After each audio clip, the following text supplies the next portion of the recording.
નમસ્તે મિત્રો, સ્વાગત છે આપણી ચેનલમાં। આજે આપણે આ વિડીયોમાં જાણીશું ધીરુભાઈ અંબાણીની 10 રહસ્યમય વાતો જે તમારું જીવન બદલી નાખશે। તો વિડીયો લાસ્ટ સુધી જોજો અને જાણો આ 10 રહસ્યમય વાતો। તો વિડીયોને એક લાઇક કરી દેજો અને શેર કરી દેજો। તો વિડીયો સ્ટાર્ટ કરીએ। ધીરુભાઈ અંબાણીના જીવનમાંથી આ પાઠ શીખો। જોખમ લેવાથી ડરશો નહીં, પોતાનામાં આત્મવિશ્વાસ હોવો જરૂરી છે। સફળતા માટે 10 ટિપ્સ। લાઇફસ્ટાઇલ। ભારતના જાણીતા ઉદ્યોગપતિ ધીરુભાઈ અંબાણીનું પૂરું નામ શું છે તમે જાણો છો? ચાલો જાણીએ। ધીરુભાઈ અંબાણીનું પૂરું નામ ધીરજલાલ હીરાચંદ અંબાણી ઉર્ફે ધીરુભાઈ અંબાણીને કોણ નથી જાણતું?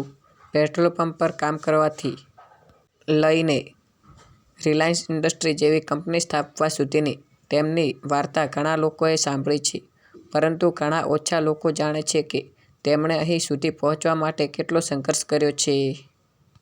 ગુજરાતના એક નાનકડા ગામ ચોરવાડમાં જન્મેલા ધીરુભાઈ અંબાણી 5 ભાઈ બહેનોમાં ત્રીજા નંબરે હતા। તેમના પરિવારની આર્થિક સ્થિતિ સારી ન હતી।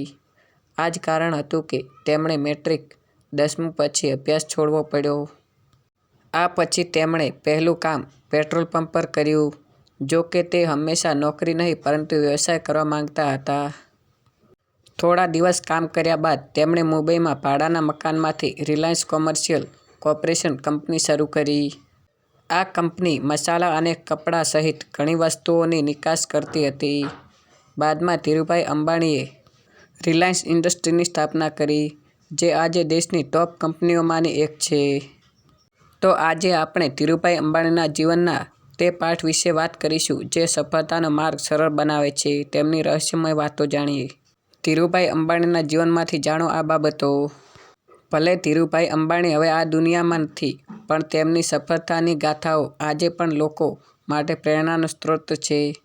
આપણે તેમના જીવનમાંથી શીખીએ છીએ કે સંજોગો ગમે તેવા ખરાબ કેમ ન હોય, જો તમે તમારામાં વિશ્વાસ હશે તો તમને એક દિવસ સફળતા ચોક્કસ મળશે।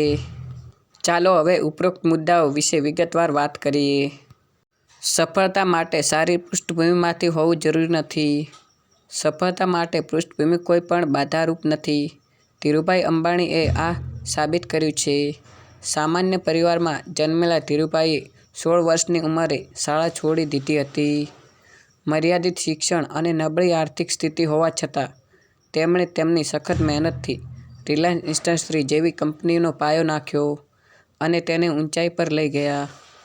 આપણે ધીરુભાઈ અંબાણી પાસેથી શીખી શકીએ છીએ કે મહેનત, સમર્પણ અને નિશ્ચય અને જુસ્સાથી કોઈ પણ અવરોધને પાર કરી શકાય છે। શૂન્યથી શરૂ થાય છે સફળતાની સફર।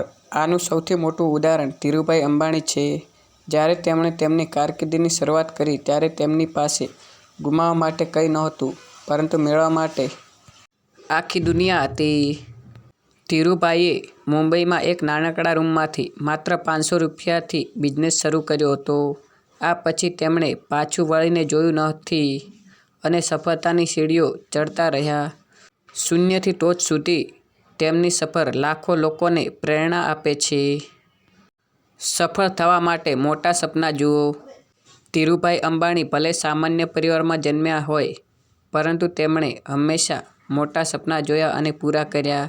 આ વાત તેમના જીવનના ઉદાહરણ પરથી સમજી શકાય છે। નોકરી દરમિયાન ધીરુભાઈ અંબાણીએ ઓછા પગાર મળવા છતાં 5 સ્ટાર હોટલમાં જઈને મોંઘી ચા પીતા હતા। જ્યારે તેમણે એકવાર આ વિશે પૂછવામાં આવ્યું ત્યારે તેમણે કહ્યું કે મોટા ઉદ્યોગપતિઓ ત્યાં આવે છે અને તેઓ બિઝનેસની વાત કરે છે, તે ફક્ત તેમને સાંભળવા જ ત્યાં જતા હતા, જેથી તે ધંધાની ગૂંચવણો સમજી શકે। ધીરુભાઈ અંબાણીની આ વિચારસરણી પરથી સમજી શકાય કે તેમણે પોતાનું સપનું પૂરું કરવા કેટલું આગળ વિચાર્યું હતું।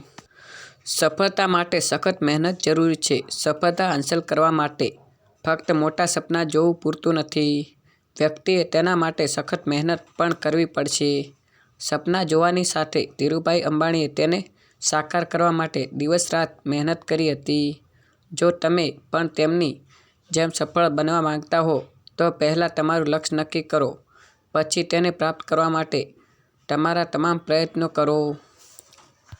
જેમ સ્વામી વિવેકાનંદ પણ કહે છે કે ઉઠો, જાગો અને ધ્યેય પ્રાપ્તિ સુધી મંડ્યા રહો. જ્યાં સુધી તમને ધ્યેય મળે નહીં ત્યાં સુધી સખત મહેનત કરતા રહો, તેવું સ્વામી વિવેકાનંદ પણ કહે છે. તે પણ બહુ તેજસ્વી મહાપુરુષ હતા અને આજે તેમની જન્મજયંતિ છે. જોખમ લેવાથી ડરશો નહીં. જો તમારે સફળ થવું હોય તો તમારે જોખમ લેતા શીખવું પડશે.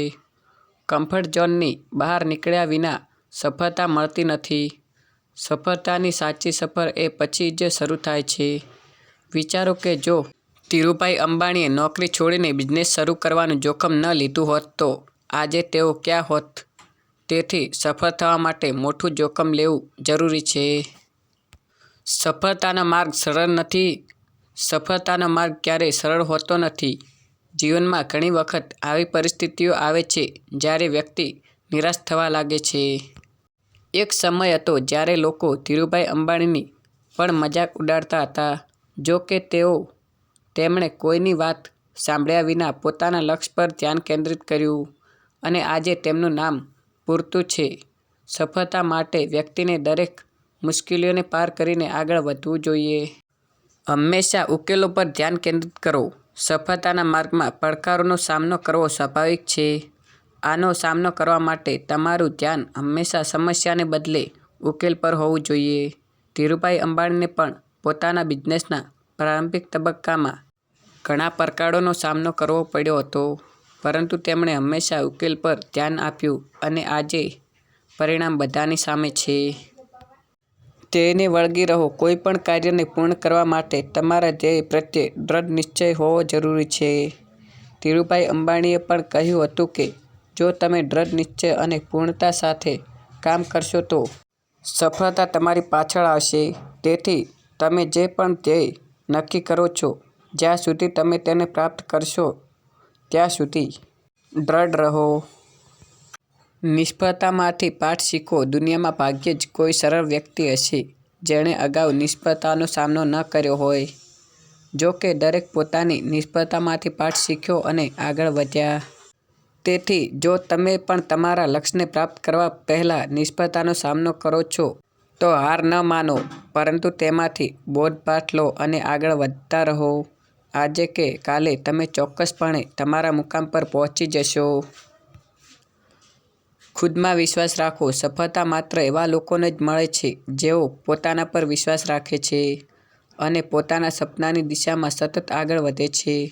ધીરુભાઈ અંબાણીને પોતાના પર પૂરો ભરોસો હતો અને આ વિશ્વાસ સાથે તેમણે માત્ર 500 રૂપિયામાં કરોડોની કંપની બનાવી હતી.